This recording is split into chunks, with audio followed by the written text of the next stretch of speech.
जो मानने पर आता है, मानते हैं तो अविद्या होती है, अगर नहीं मानते तो अविद्या नहीं है, वो सारा ब्रह्म है ना। हाँ, ये है सारा वही ब्रह्म का ब्रह्म है ना। चाहे जगत कहो चाहे ब्रह्म कहो, दोनों एक का ही नाम है। यहाँ पे हमने 260 सर्गा समाप्त किया था, अब आगे कर रहे हैं। राम ने पूछा, हे भगवान, यह मैंने जाना कि जगत अकारण है, जैसे संकल्प नगर और स्वप्नपुर होता है वैसे ही यह जगत है। पर जो अकारण ही है, तो अब यहाँ सब पदार्थ कारण से उपजते क्यों दिख पड़ते हैं।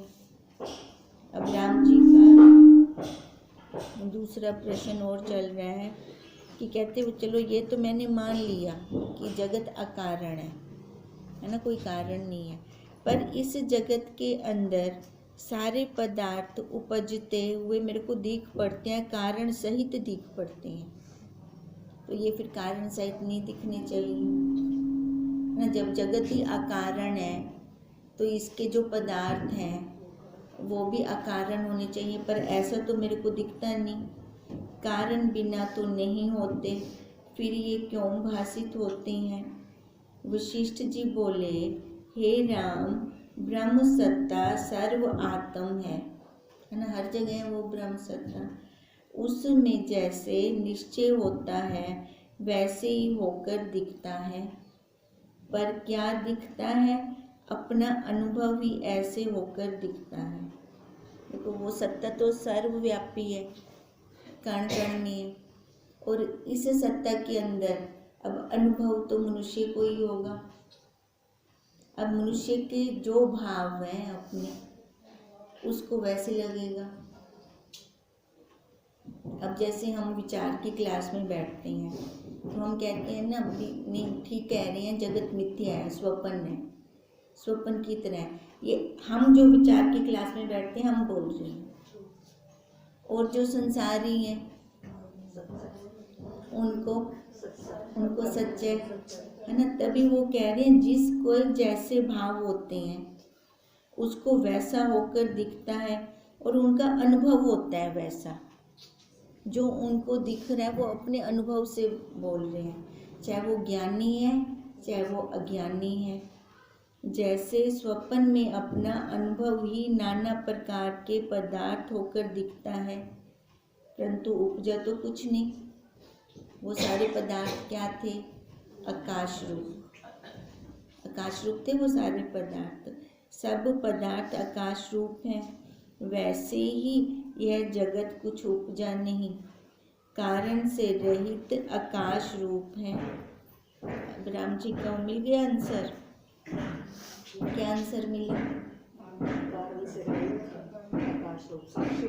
साक्षी रूप है ना। वो कह रहे हैं जिसके जैसे भाव होंगे हाँ उनको वैसा दिखेगा है ना। कारण तो अकारण है, अब राम जी यही कह रहे थे ना, ये जगत तो अकारण है, ये मैंने जान लिया, पर जगत के अंदर है ना वो मेरे को कारण सहित क्यों लगते हैं।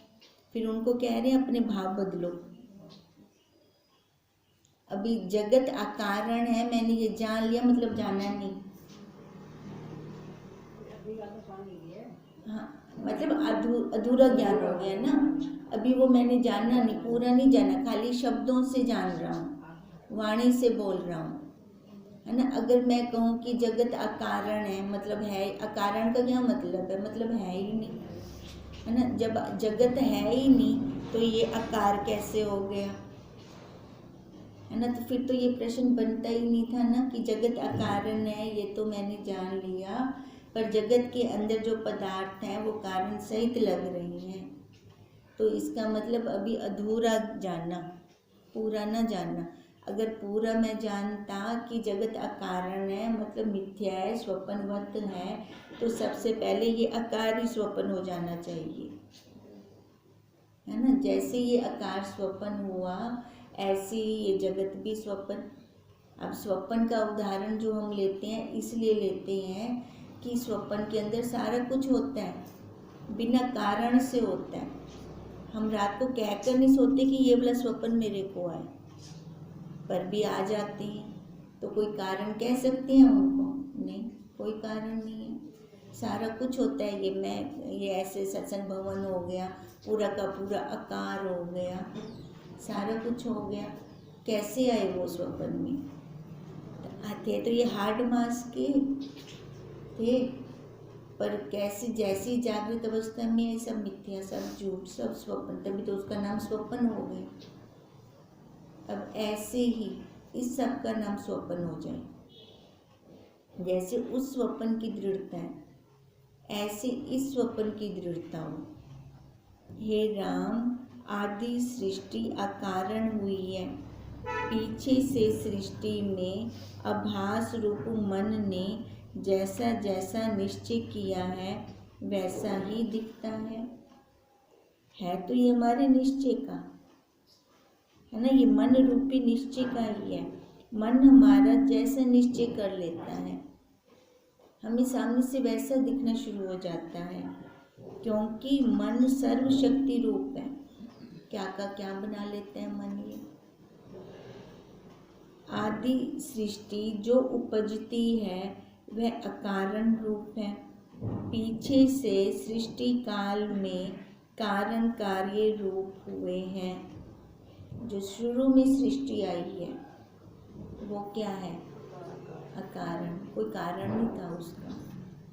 और उसके बाद पीछे जो सृष्टि काल में कारण कार्य रूप हुए हैं वो कैसे हुए? मन से, है ना। मन से मैंने पहले खुद बन गई ना, स्थूल को मैंने सत्य मान लिया। अब जैसे मैंने इसको सत्य माना, मेरे लिए सारा सत्य खड़ा हो गया। जहाँ दृष्टि डालो स्थूल है, स्थूल है, स्थूल है ना। वो स्थूल पहले एक ही स्थूल पक्का किते में, अब ये वाला स्थूल मैंने कैसे पक्का किया? मन से मान कर किया ना, मैं हूँ, है ना, मेरा वजूद है, मेरे को कोई कुछ कह कैसे सकता है। ये भूल गए जो कुछ कुछ भी कहता है इस आकार को कहता है। मन से ये ब्रह्म भी बन सकता है, बन सकते हैं, ब्रह्म भी बन सकते हैं। मन से तो बनने, पर हम ब्रह्म ना बनकर हम ये नाम रूप आकार वाले बन गए। रोना तो इसी बात का है ना, बनना तो मन से ही है। हमें इस आकार को नहीं पता कुछ भी। पता है क्या इसको? कुछ नहीं पता है इसको। ये जड़, इसको कुछ दो ना दो, है ना, कुछ डलवाओ ना डलवाओ, इसको कुछ नहीं पता। अब मुर्दे को कैसे बर्फ पे लिटा देते हैं, उसको आकार है ना, वो उस आकार को कुछ पता है, क्योंकि उनके अंदर वो है कहना ना जिनवाने वाला, वो जीव नहीं है। ऐसे हम बर्फ पे लेट सकेंगे नहीं ना। अब कहते हैं वही जीते जी समझ आवने, समझावना ही आकार को कहनी। मन को समझाना है। अभी से अलग हो जा, सुधर जा, नहीं तो पछताएगा। ऐसे इसको ताड़ना देनी है। वह अकार आदि सृष्टि जो उपजती है वह अकारण रूप है। पीछे से सृष्टि काल में कारण कार्य रूप हुए, बाद में हो गए ना कारण कार्य, बाद में मैं भी सच्ची, मेरे वाले भी सच्चे। जैसे स्वप्न सृष्टि आदि कारण बिना होती है, स्वप्न कोई कारण नहीं है ना, और पीछे से कारण कार्य दिखते हैं, है ना। अब मैंने स्वप्न देखा, स्वप्न का कोई कारण नहीं है, पर मैंने देखा कि वो मामी आई, वो नानी आई मेरे स्वप्न में, मैं इकट्ठे घूमन गया हूँ। अब ये कारण कार्य बना दिया मैंने, है ना, संबंध जोड़कर ये मैंने कारण कार्य बना दिया। पर वास्तव में ना कोई आकाश है, ना शून्य है, ना अशून्य है, ना सत्य है, ना असत्य है, ना असत्य सत्य के मध्य है, ना नित्य है, ना अनित्य है, ना परम है,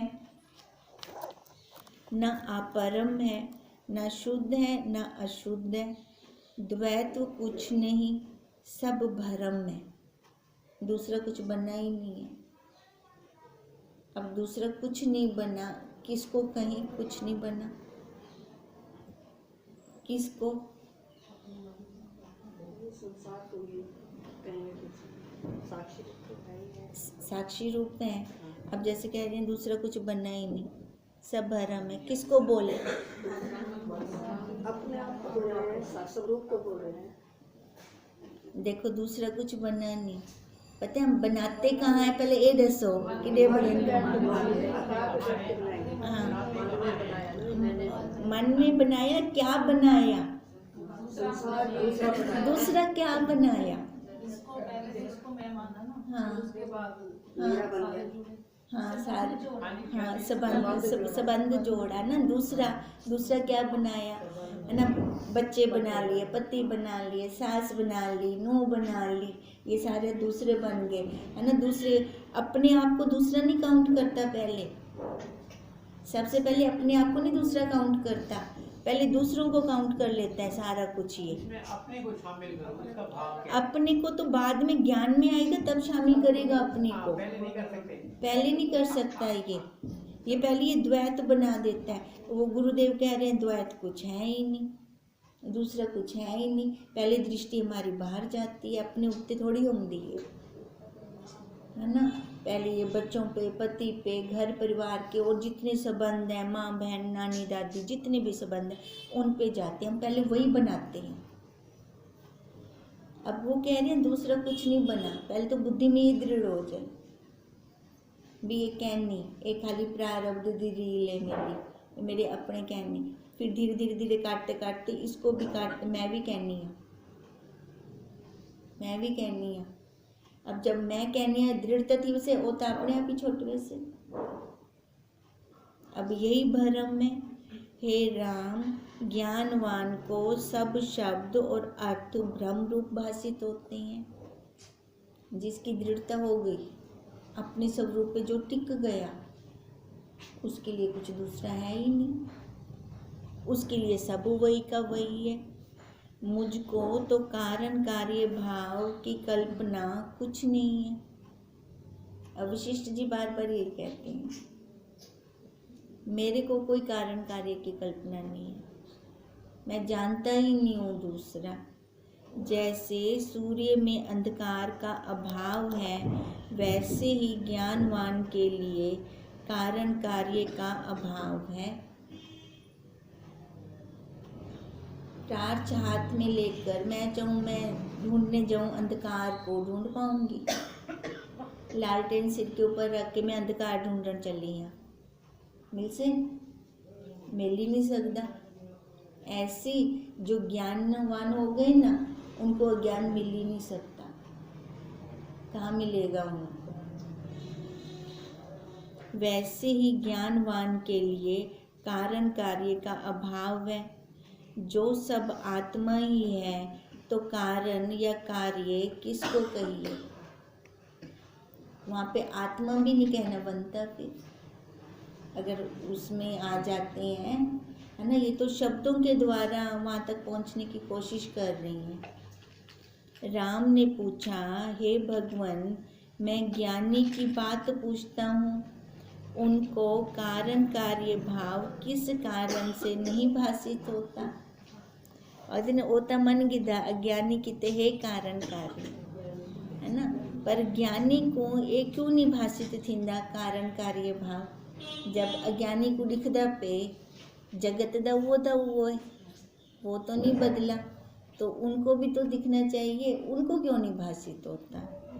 जो कारण कार्य नहीं तो मृत्तिका और कुम्हार आदि द्वारा घट आदि क्यों कर उत्पन्न होते दिख पड़ते हैं?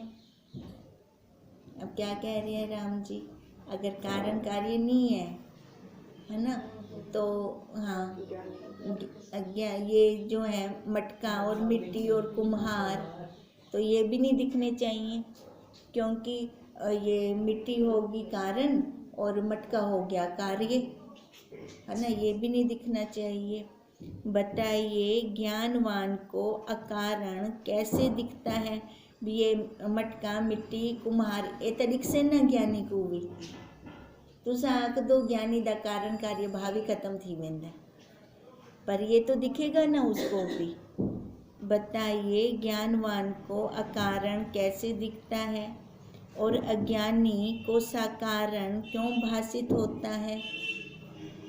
वशिष्ठ जी बोले, हे राम, ना कोई कारण है, ना कार्य है और ना कोई अज्ञानी है। इसको खोलो तो जाओ जरा अच्छी तरह। ना कोई कारण है, बार बार कि ये क्यों उठ रहा है, उठ क्यों रहा है, किसको पता है? ना कार्य है, ना अज्ञानी ये है, पता किसको है? है ना। जड़ को ये पता है नहीं, अब जड़ को। वशिष्ठ जी ने आंसर दिया राम जी को, है ना।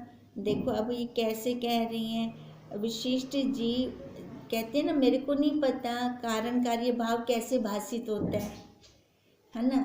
जो जहाँ पे जिसको स्थिति है उसको उस चीज़ की अनुभूति है। अब जिनको स्थिति अपने स्वरूप में है तो उनको क्या अनुभूति होगी कारण कार्य की? जो बाहर बैठा होगा वही बता पाएगा ना। और जो एक में हुआ पड़ा है वो क्या बताए? अब वही कह रहे हैं वशिष्ठ जी, ना कोई कारण है, ना कार्य है और ना कोई अज्ञानी है। अगर वो ज्ञानी बनसेन ता अज्ञानी को देखसेन ना। एक की अपेक्षा से दो है। अगर वो अपने ऊपर स्टैंप लगा लें ज्ञानी की, तब उनके सामने अज्ञानी आएगा, है ना। वो जब अपने आप को कुछ मानते ही नहीं है। ज्ञानी की भी तो उपाधि है, ये भी तो उपाधि हो गई ना। वो लोहे वाली उपाधियाँ होंगी, माँ बहन पत्नी वाली, है ना। ये ज्ञानी की उपाधि ये सोने वाली हो गई है। तो दोनों बेड़ियाँ, अब बेड़ियों में थोड़ी रहने, चाहे सोने की हो चाहे लोहे की हो, बंधन तो दोनों के अंदर है। दोनों से ऊपर उठना है। अब दोनों से ऊपर उठना है तो कुछ नहीं वो करना, खाली अपना काम करते लैत ही बनना बस। कोई शब्द ही नहीं है उसके लिए, क्या हम कहें उसको फिर। वशिष्ठ जी बोले, हे राम, ना कोई कारण है, ना कार्य है, ना कोई अज्ञानी है। मैं तुमसे क्या कहूँ? जो ज्ञानवान पुरुष हैं उनके निश्चय में जगत की कोई कल्पना नहीं फूटती। अज्ञानी से ज्ञानी अच्छा है, ठीक है, कम से कम जगत की कोई कल्पना तो नहीं फूट रही। उनके निश्चय में तो जगत है ही नहीं, ज्ञानी के निश्चय में। तब ज्ञानी और अज्ञानी क्या? हे राम, आकाश में वृक्ष ही नहीं तो उसका वर्णन क्या कीजिए। भी केड़े फल लगे हैं, कड़न लगे हैं, मिठे अन की खट्टे अन, है ना। ज्ञानी है ना अज्ञानी है, दोनों ही नहीं है वहाँ पर तो, है ना। देह पर बैठ के भी ज्ञानी अज्ञानी आता है ना। अब उसमें तो नहीं है ना कोई, ना ज्ञानी है ना अज्ञानी है। अब उसका उदाहरण क्या दे रही हैं?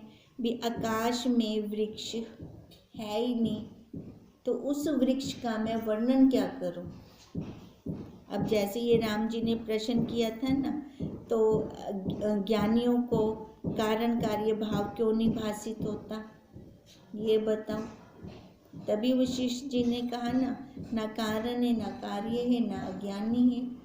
तो ज्ञानी दी गाल की में करदा पे, अज्ञानी भी था, ज्ञानी दी अपेक्षा तो है। पहले तो अज्ञानी बन से, ज्ञानी बनते वो कर से ना। तो यही कह रहे हैं कि उनके निश्चय में जगत की कोई कल्पना ही नहीं फूटती। ज्ञानवान पुरुष के निश्चय में, उनके निश्चय में तो जगत है ही नहीं। तब ज्ञानी और अज्ञानी क्या? हे राम, आकाश में वृक्ष ही नहीं तो उसका वर्णन क्या कीजिए।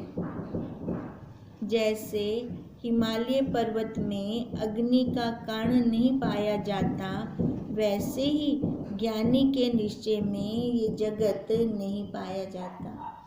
ये ज्ञानी भी हम बोल रहे हैं समझने के लिए, है ना। वो थोड़ी अपने आप को ज्ञानी मान रहे हैं। हम समझने के लिए दो हमने बना दिए ना, ज्ञानी और अज्ञानी। ज्ञानी और अज्ञानी, कारण और कार्य, ये शब्द जगत में होते हैं। देखो हम लोग बोल रहे हैं ज्ञानी अज्ञानी, क्योंकि हम समझ के आगे बढ़ना चाहते हैं। जो अपने स्वरूप में स्थित हो गए उनके लिए ना ज्ञानी है ना अज्ञानी है। वो ये भी नहीं कहते कि मैं ज्ञानी हूँ, वो ये लेबल भी नहीं चिपकाते अपने साथ। पर जब जगत ही नहीं उपजा तो कारण कार्य, ज्ञानी और अज्ञानी तुमसे क्या कहूँ। अब जैसे वृक्ष का उदाहरण दिया ना, आकाश में वृक्ष ही नहीं है तो क्या बताऊँ, वृक्ष का वर्णन क्या करूँ। विफल की ओजयन, कैसा वृक्ष था, है ना, पत्ते कैसे थे, टहनियाँ कैसी थी, जो उपजा ही नहीं तो वर्णन कर सकते हैं उसका। ऐसे कह रहे हैं वशिष्ठ जी, जब जगत ही नहीं उपजा तो ये ज्ञानी अज्ञानी, कारण कार्य, मैं क्या वर्णन करूं, क्या बताऊं उसका। जैसे स्वप्न की सृष्टि सुषुप्ति में लीन हो जाती है और वहाँ शब्द और अर्थ कोई नहीं फूटता, वैसे ही ज्ञानवान के निश्चय में जगत ही नहीं फूटता। सारा लय खत्म। जैसे शरीर ते बासु तो सारा कुछ है। हाँ, और शरीर ते ना बासु तो कुछ भी कुछ भी कहने। अभी कैसे हम इसका करें भी, कैसे इसको देखें, कैसे अभ्यास करें इस चीज का। कहाँ अभ्यास होगा, कहाँ होगा, अपने आप यहाँ पे होगा शरीर पे। हाँ व्यवहार काल में होगा, व्यवहार काल में अभ्यास होगा। व्यवहार तो करना है ना, संसार में रहकर व्यवहार होगा सारा, तो वहाँ पर क्या कुछ लगता है। दोनों आएंगे, शरीर का मतलब मटेरियल यही है, सुख दुख दोनों आएंगे, खारा खट्टा सारा मिलेगा। तो वहाँ पर क्या भी कुछ लगता है अंदर, लगेगा तो बनते हैं। सब रूप में दोनों, सब रूप में दोनों नहीं है, ना सुख है ना दुख। हाँ, ना सुख है ना दुख है ना। तो हम कहाँ बैठते हैं, कहाँ पर हम टिकते हैं। हमारा काम है सारा का सारा, हम अपना काम करें। हमारा बच्चा पड़ा है काम इतना सारा, कितना सूट सिलगिद है, अद्धे तो ज़्यादा सिलगिद है। चलो चलो ठीक है, अच्छी बात है। अदित्य यहाँ तक आपने पहुँचा दिया है, कारण करके नहीं है, फिर क्वेश्चन फिर भी उठ रहे हैं, लिख क्यों रहे हैं, लिखिए ना ना, फिर आप तो समझो ना, उनको बाहर क्यों लिख रहे हैं। हाँ, औरों को पता कहना, औरों को नहीं कहना। यही तो बात है, और अपने आप को समझो, हाँ हो जाएगा। चलो अच्छी बात है। पर आगे राम जाने, हाँ वही है ना, कैसा कुछ हो रहा राम जाने। देखो कोशिश है सूट पूरा सिल के जानना है। हाँ, सूट पूरा सिल के जानना है, दोबारा सिलन किते कहनी आवना। ठीक है, अगर आधा अधूरा छोड़ जाएंगे ना, आना पड़ेगा फिर। अब उसके लिए हमारा पुरुषार्थ व्यवहार काल में चलना है। व्यवहार के अंदर क्या बन रही है, कुछ लग रहा है, पल पल पे तो परीक्षा हो रही है कि अगर आंख लगी है तो पता चलता है। बापू जी छुपे छुपे एग्जाम गिनते पे, अगर आंख वो नहीं लगी तो वो ये भी नहीं पता चलेगा, लय हो जाएंगे उसके अंदर फिर। अब यही बात है कि वैसे ही ज्ञानवान के निश्चय में जगत ही नहीं फूटता। हे राम, मुझको तो सब ब्रह्म ही भासित होता है, मुझको कुछ कहना नहीं, परंतु तुमने पूछा है इसलिए अज्ञानी के निश्चय को अंगीकार करके कुछ कहता हूँ। अब क्या कह रहे हैं, अज्ञानी, ज्ञानी नहीं बोला। हाँ बिल्कुल, कहते हैं अब अज्ञानी के निश्चय को अंगीकार करके फिर मैं कुछ कहता हूँ। अरे छोटे बच्चों के उंगली पकड़ने में झुकते कुछ हैं। हाँ। कहता हूँ मतलब कुछ बोलता हूँ, ये अज्ञानी बना है बस। वो कह रहे हैं अज्ञानी अंगीकार करके, मतलब देह पर बैठकर, बस वही। देह पर बैठकर। अब राम जी ने जो प्रश्न किया, वो कहते मेरे निश्चय में तो नहीं है, मेरे निश्चय में तो सारा ब्रह्म है, उसके अलावा नहीं है। पर अब तूने जो क्वेश्चन किया है, तो अज्ञानी को अंगीकार करके देह पर बैठकर फिर मैं कुछ कहता हूँ। ये अज्ञानी या बोलना बोलना भी तो देह बन करके ही बोलता हूँ ना। बिल्कुल देह बन ये के ही अज्ञानी है, बोलने। बोलने की बात तो ये है। हे अज्ञानी राम, तो बोलना ही यह है। जगत अकारण और आभास मात्र है, किसी आरंभ और परिणाम से नहीं हुआ, है ना। कब शुरू हुआ, कब अंत होगा, क्या कहें हम इसका, कुछ कह प्रश्न क्या सकते करना हैं। है? चुप, मतलब बिल्कुल चुप। मैं हैरान हो गया। अब प्रश्न चुप तो क्या करना है? बैठ जाए हाँ, तो हाँ, कैसे हाँ। समझ आएगी ना, समझ नहीं आ सकती ना, मौन बैठ जाए तो। दोबारा पढ़ो। हे राम, यह जगत अकारण और आभास मात्र है, किसी आरंभ और परिणाम से नहीं हुआ। जब पदार्थों का कारण विचारिए तो सब का अधिष्ठान ब्रह्म ही निकलता है। अब विचार करें, है ना। ये सलमान जो पढ़ा ना, ऊपर से लेकर नीचे तक जैसे हाँ। धरती पे पानी। नीचे जाओ तो ब्रह्म। अगर ऊपर से आओ तो भी ब्रह्म। तो भी ब्रह्म, है ना, सबका ब्रह्म निकला, ठीक है। या फिर वैसे देखें, जो मेरे माता पिता, उनके माता पिता, उनके माता पिता, उनके माता पिता ब्रह्म में जाके मिलेंगे, है ना। बढ़ते बढ़ते बढ़ते जाएं तो वो भी ब्रह्म। अब इसलिए कह रही हैं वशिष्ठ जी कि जब पदार्थों का कारण विचारिए तो सबका अधिष्ठान ब्रह्म ही निकलता है। वह अद्वैत व अच्युत्य और सब इच्छाओं से रहित है, उसमें तो कुछ नहीं है ब्रह्म के अंदर। तब उसको कारण कैसे कहिए। इससे जाना जाता है कि जगत आभास मात्र है, ये दृढ़ता करनी है हमें, और कुछ वस्तु नहीं। आत्म सत्ता ही इस प्रकार भासित होती है हमारी आत्मा का चमत्कार, ठीक है। हाँ, उसकी चमक है, उससे हम बहुत कुछ बना देते हैं और बनाई भी बैठे हैं। अब उसको ना जानकर हम किसको जान रहे हैं, आकार को।